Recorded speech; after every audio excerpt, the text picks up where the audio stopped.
Bem-vindos ao Insights de Vida, 10 minutos de Bíblia, o seu programa que ajuda você a ler esse precioso livro.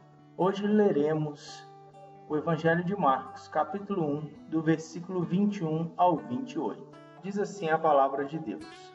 Depois entraram em Cafarnaum. Quem entrou?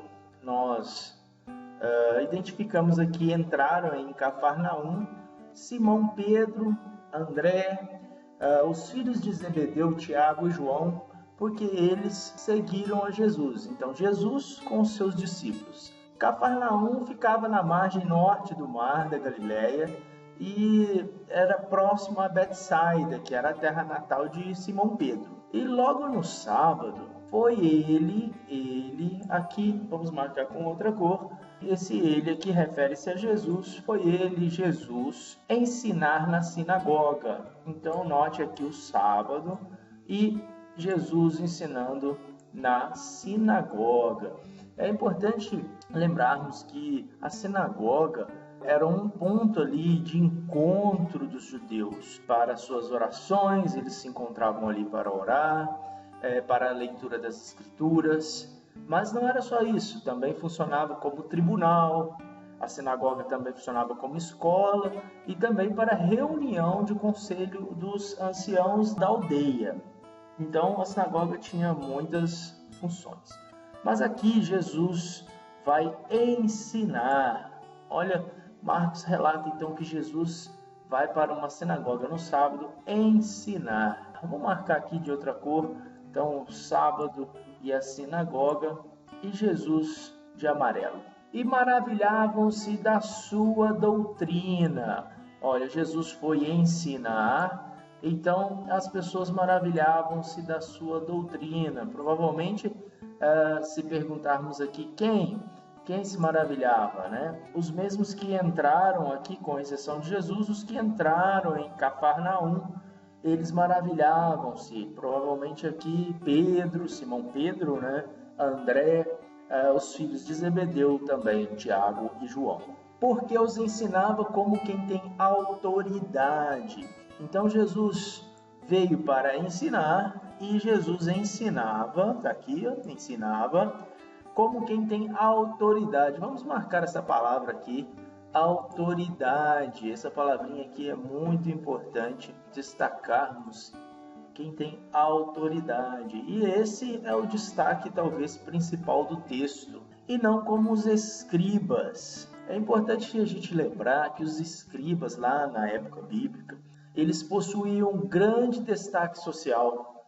A palavra aqui poderia ter uma ideia até mesmo de sabedoria, mas eles não tinham essa autoridade como Jesus tinha essa autoridade. Então, a Escritura nos diz que não tardou que aparecesse na sinagoga, aquele local onde os judeus se reuniam, naquele local onde tantas coisas aconteciam, agora aparece um homem possesso de um espírito imundo. Eu vou marcar aqui essa expressão, possesso de um espírito imundo. Esse homem aparece possesso de um espírito imundo e ele brada. E o que ele brada? Ele diz assim: que temos nós contigo, Jesus Nazareno? Vieste para perder-nos? Então, que temos nós contigo, Jesus Nazareno? Então, Jesus, aquele que estava lá ensinando, aquele que tinha autoridade.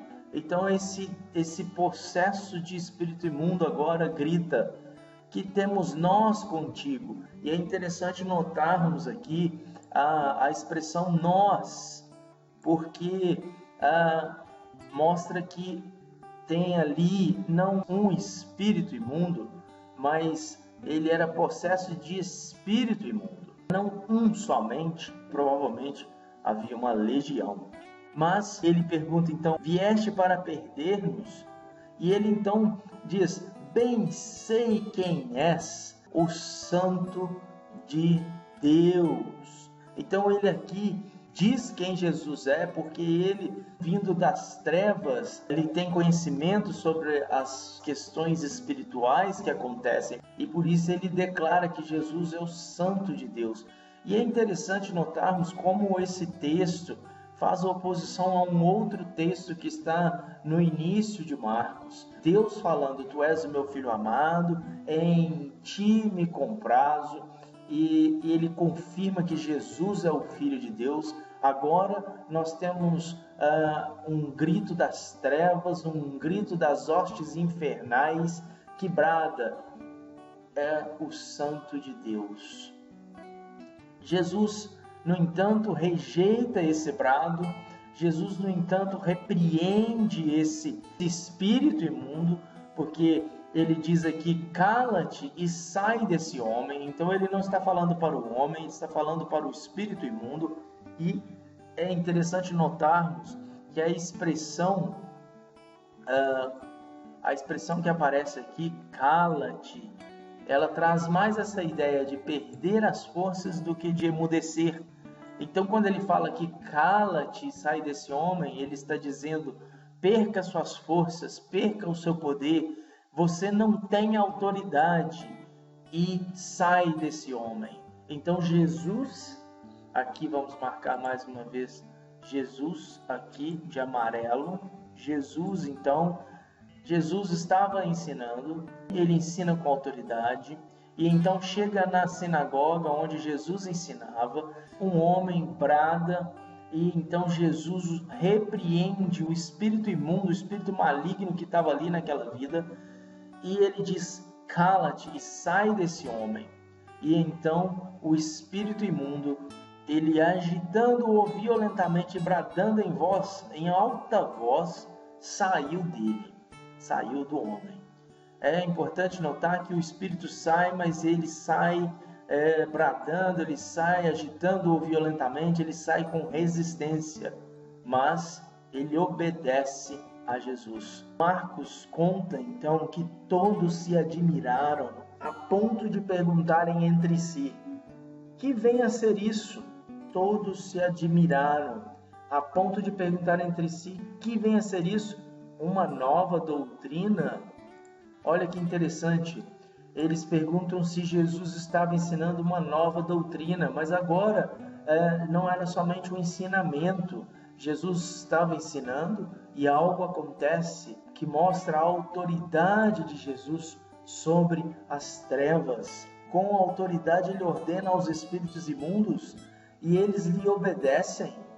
Então, correu célere a fama de Jesus em todas as direções, por toda a circunvizinhança da Galileia. Note que este texto tem algo tremendo para as nossas vidas. Jesus entrou ensinando com autoridade. É aquele homem possesso de um espírito imundo, oprimido, vivendo uma vida miserável. E então Jesus manda que aquele espírito perca o poder, como se ele estivesse falando para aquele espírito, você está amarrado, você está sem poder. E então esse espírito sai desse homem e esse homem é liberto. Jesus tem autoridade sobre todas as coisas. Jesus é rei, Jesus é Senhor. E este texto mostra claramente ensinando numa sinagoga, mas não só ensinando, fazendo algo com autoridade, mostrando sua autoridade e libertando na sinagoga. Assim como Jesus libertou aquele homem, também Jesus veio para nos libertar. Jesus veio não só trazer um ensinamento, mas Jesus tem a autoridade sobre todas as coisas. Jesus é rei, ele é Senhor, e ele tem autoridade para libertar. Ele tem autoridade para mudar a história. Comparando com o início de Marcos, Deus falou do céu, este é o meu filho amado em quem me comprazo. Agora, as hostes infernais também declaram, tu és o Santo de Deus. Sim, esse texto confirma a autoridade do Senhor Jesus como Santo de Deus sobre todas as coisas, inclusive sobre o mal. Jesus tem poder para mudar todas as coisas. Se você tem sofrido, se você tem passado por dificuldades, por lutas, e se o mal tem tentado te afligir, lembre-se que Jesus é a pessoa que pode e que tem autoridade para mudar a sua vida. Então, confie nele, creia nele, busque os seus ensinamentos e, com certeza, ele vai te libertar, porque ele já começou isso lá na cruz. Creia nele e sigam. E então vocês também vão poder se maravilhar e admirar esse maravilhoso Jesus que tem autoridade, não só um ensino, mas tem autoridade sobre todas as coisas, inclusive sobre o mal. Esse foi mais um Insights de Vida, 10 minutos de Bíblia, o seu programa que ajuda você a ler esse precioso livro.